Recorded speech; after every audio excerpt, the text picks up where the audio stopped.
আপনি কোথায় কি অভিযোগ নিয়ে এসেছেন? আমি এখানে সন্দেশখালী ফেরিঘাট নিয়ে অভিযোগ জানাতে এসেছি। কাদের কাছে, কি ব্যাপার? আমি সিবিআইয়ের কাছে অভিযোগ জমা দিলাম লিখিতভাবে। 2014 সালে ফেরিঘাট নেওয়া হয়েছিল বিনা রায় অধিকারীর নামে। সেই ফেরিঘাটের পজিশন জেলা পরিষদ বিনা রায় অধিকারীকে দিতে পারেনি। বিডিও অফিস, থানা সব জায়গায় জানানোর পরেও তারা কোনো অ্যাকশন নেয়নি। এখনও যাবৎ কে ঘাট চালাচ্ছে তাও আমি জানি না। আমার এই 10 বছর ধরে মানি সেখানে পড়ে আছে 10 লাখ টাকা। সেই আমি অর্থটা যাতে ফেরত পাই তার জন্য আবেদন করতে এসেছি। যদি অর্থ না পাই, ঘাট পজিশন যেন পাই তার জন্য আবেদন দিতে এসেছি সিবিআই দপ্তরে। আপনি মালিক ঘাটে? আমি নিজেই মালিক। কারা নিয়েছে, কারা আপনার? এখন নিয়েছে বলতে তো লিখিতভাবে নেয়নি। আমাকে যখন ঘাটে ডাকলো আমি ঘাট পেলাম। ঘাট পাওয়ার পরে পজিশন নিতে ঘাটে এসে বসলাম। আমাদের তখন তুলে দিয়ে শেখ শাহজাহান, শিবু হাজরা, উত্তম সর্দার, লালটু বোস, তারপর দীনবন্ধু দাস, সঞ্জয় মণ্ডল, মাধব মণ্ডল। কি করেছিল?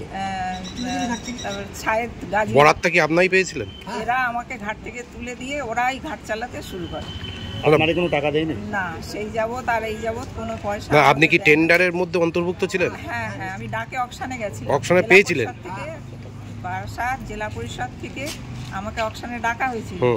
আমি এর আগেও অন্যবার ঘাট ডাক করেছিলাম, সে পেতাম। সেই হিসেবে পুরনো যারা ঘাট ডাকদাতা থাকে তাদের ডাক হয়, সেই হিসেবে আমাকে ওই 14 সালেও ডাকে ডেকেছিল।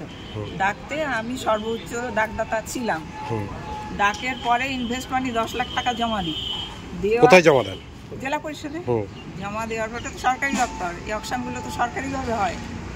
তো জমা দেওয়ার পরে এবার ঘাটে যখন এসে বসে আমাদের ঘাটে বসতে দেয় না। এই মানে আপনি এদের সঙ্গে কথা বলেননি? শাহজাহানদের সঙ্গে? হ্যাঁ। কি বলেছিল আপনাকে? ও ঘাট দেওয়া যাবে না, ঘাট দেওয়া যাবে না। কোনো টাকাও দেয়নি? না। তাহলে কত টাকা আপনার এতদিন ধরে লস হলো? লস তো 10 লাখ ধরুন, আজ 10 বছর ইন্টারেস্ট সহ ধরুন না তো 25। আমার অত। আপনি কি এখন আশা করছেন আবার? এখনো আশা করছি বিচার ব্যবস্থা নিশ্চয়ই লোপ হয়ে যায়নি। জেলা পরিষদে শাহজাহান, শিবু হাজরা তারা দৌরাত্ম্য করলেও এখন আশা করি সেইটা পারবে না। এখন জেলা পরিষদ থেকে সরকারিভাবে নিশ্চয়ই ব্যবস্থা নেবে, কারণ টাকাটা দিয়েছি আমি গভর্নমেন্টকে ব্যবসা করার জন্য। সিবিআই কি বললো? সিবিআই জমা নিলেন, সব বললেন আচ্ছা দেখছি। আপনার নাম কি? আমার নাম বিনা রায় অধিকারী। বিনা রায় অধিকারী। বিনা রায় অধিকারী। বিনা রায়। কোন ঘাটটায়? কোন ঘাট? সন্দেশখালী ঘাট। মানে 4-5টা ঘাট নিয়ে সন্দেশখালী ঘাট। মানে সন্দেশখালী ঘাটটা কোনটা? বড় তুষখালী, ছোট তুষখালী, ধামাখালী আর এই আজিজের ঘাট।